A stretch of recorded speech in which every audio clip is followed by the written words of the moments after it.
Oh, hi. You're recording. Okay. Then let's just go. Welcome to Productive Introvert Community Podcast. Hi, I'm Mariella. I help introverts who work from home to have more energy and improve focus without habits that feel forced or only last 2 weeks. On this podcast, I share the things that I'm researching and that I'm learning on my mission to understand what introverts really need to feel energized and to do the things that are important to them. I'll share with you some of the science behind these ideas and everyday examples that might inspire you to live a healthier, happier life.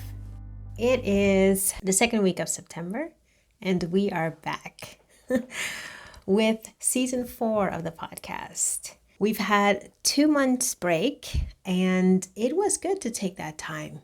Yeah, I've been thinking a lot about the podcast and have decided on a few changes that we're going to be making. Well, I say we, like it's just me. It's just me. I'm doing all of the things. So when I say we, it's the figurative we that I think a lot of people use when you work by yourself in your home all the time. But so we are going to be making some changes, but I will tell you more about that in the chapters to come.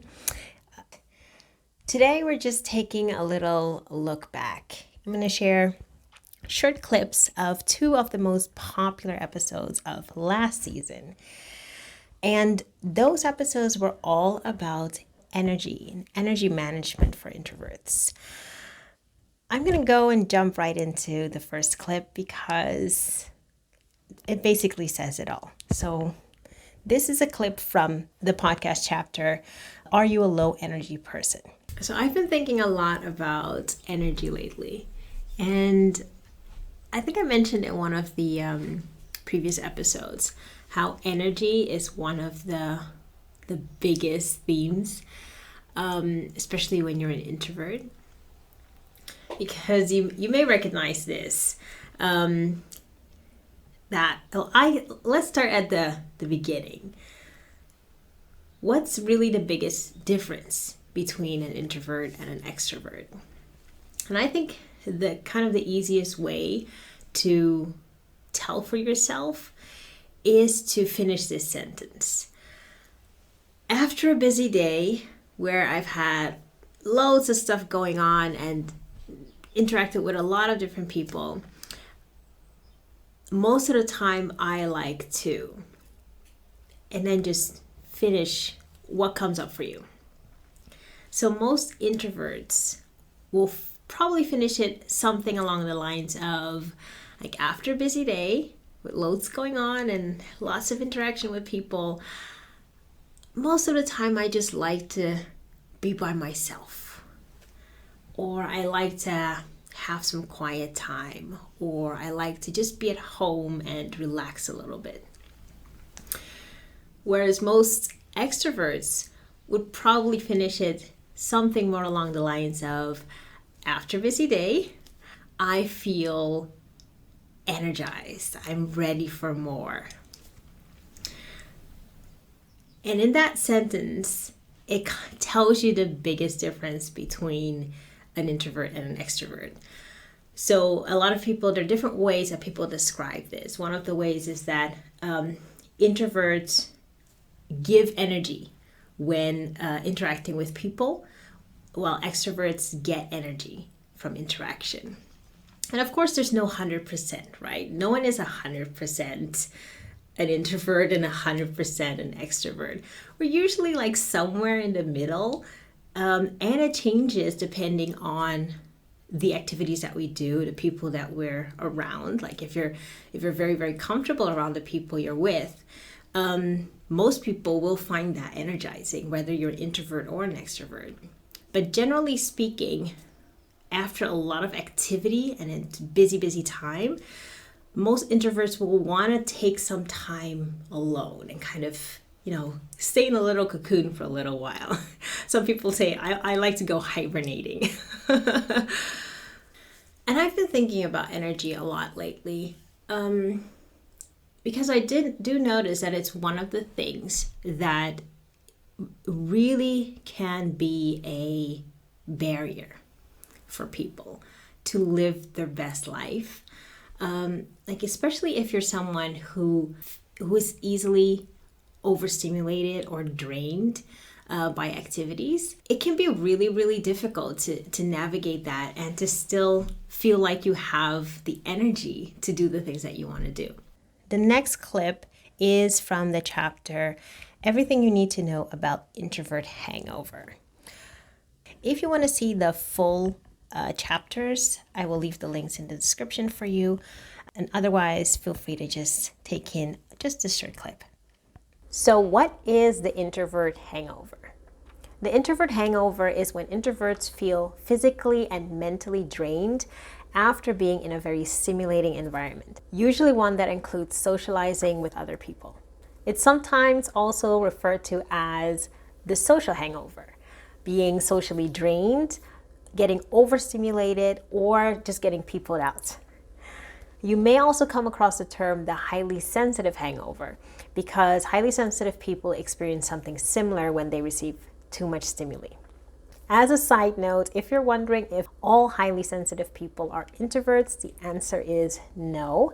Elaine Aron, who came up with the term highly sensitive person, estimates that 70% of highly sensitive people are introverted and the other 30% are extroverted. So how do you know if you're having an introvert hangover?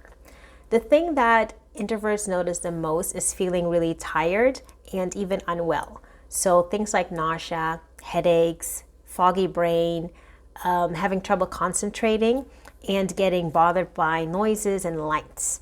Essentially, it's very similar to a hangover after a night out drinking, but it happens even when there's like no alcohol involved. It often happens after an activity with lots of socializing or lots of stimulation, and they feel an intense desire to be alone afterwards. So usually curled up somewhere on a couch with a book, but in extreme cases, completely dark room, noise-canceling headset, and a bag over your head. Yeah, I'm only half joking. I came across an article on Introvert Dear, and it describes 12 signs that you might experience during an introvert hangover. They include the things that I just mentioned, but there are also a few others. So I'll link to that resource and every resource that I talk about in this episode in the description. So check those out if you want to know more about any of the things that we're talking about today. The first question that you might be asking: is the introvert hangover even a real thing? The introvert hangover isn't an official term or a scientific term. There isn't really any research done about the topic itself. And if you search for it, for example, on Google, most of what you'll find are anecdotal examples. So people telling about their own experience with introvert hangover. But there are so many examples of this, and introverts all over the world describe very similar reactions to too much socializing. So I think it's definitely worth being aware of what this is and how it might show up in your life and how you can deal with it. I've personally also experienced introvert hangovers. For example, when I've been out all day traveling, usually I travel a few hours if I'm meeting a friend in another city, and then spend a couple of hours with that friend before traveling back home. So during the day, I can feel a little bit tired, but nothing major. And I can thoroughly enjoy spending that time with that person. But then for me, often the next day, I'll suddenly feel really, really ill. Like stomach issues, nausea, headaches, and exhaustion. Very similar to what other people describe. And this has been happening to me for years, even before I heard of the term introvert hangover. Because this kept happening to me, but my friends, they didn't seem to, get ill from a day out. I thought that I was just a bit sickly. And, the idea of being a low energy person, I internalized that idea. And I just assumed that I couldn't handle as much as other people could. Maybe something similar has happened to you and you started to think that something was wrong with you. I hope that this podcast will shed some light on these types of topics and that you can understand that there's nothing wrong with you. It may be as simple as having different needs when it comes to managing your energy than we're usually taught. And that you simply need to understand what your needs are and what healthy habits you can develop to create space for that. Let's dive into the science for a few minutes about biological differences between introverts and extroverts. What does science say about this? So even though the introvert hangover isn't a scientifically used term, there is some interesting data about the difference between an introvert's brain and an extrovert's brain. One of the most interesting differences is how our brains respond to dopamine. What's dopamine? If you've ever heard of the happy hormone, it usually is dopamine that people are referring to. Although calling it the happy hormone is a bit misleading. We won't go into that in detail today, and we can talk about dopamine and why calling it the happy hormone is misleading in another episode. So leave a comment if that is something that you would like to know more about. For now, let's briefly talk about the main role of dopamine and the difference between introverts and extroverts according to scientific studies. When dopamine is released in the brain, simply put, it signals pleasure. So dopamine triggers a quick boost in feeling pleasure, and it activates a reward system to do more of that thing. Biologically, we are wired to do things that give us instant pleasure, instant gratification, and dopamine is at the center of that. Keep in mind that that's not the only thing that dopamine does. It's also involved in things like memory, heart rate, movement, pain, sleep, attention, just to name a few. And it also doesn't function alone. There are other hormones and substances in the brain that essentially teach the brain what's good and what's bad. On a biological level, that is, not necessarily on a moral level. So what does this have to do with introverts and extroverts? One of the differences between introverts and extroverts that studies found is that introverts are more sensitive to dopamine. This means that with a low level of dopamine, an introvert's brain already gets the quick boost, while extroverts need a much higher level of dopamine to get that same pleasure signal. And what causes the release of dopamine are usually stimuli from outside. Think of delicious food, an interesting conversation with someone, touching someone, but also things like the lights flickering on and off, or the background noise in a supermarket can cause the release of substances like dopamine. Because introverts are more sensitive to dopamine, they need less stimulation than extroverts do to already get that release of dopamine. And this could explain why introverts get overstimulated more easily by things that don't really seem to have an effect on extroverts. There are studies that found other differences in the brains of introverts and extroverts, things like blood flow and other hormone signaling. Some of these studies are described in this book, The Introvert Advantage by Marty Olson-Laney. This was the first book that I ever read about introversion years ago, and it was a real eye-opener for me. I am planning on doing an episode of the podcast about this book, so let me know in the comments if you'd like me to do a book review on this book and dive into it with me. So that was a short look back at the two most popular episodes from season 3. And we are now officially in season 4. So like I mentioned, there's going to be a couple of changes. I shouldn't get into that too much right now. I hope you enjoyed these two clips. If this was helpful, please share it with someone who you think might find this interesting as well.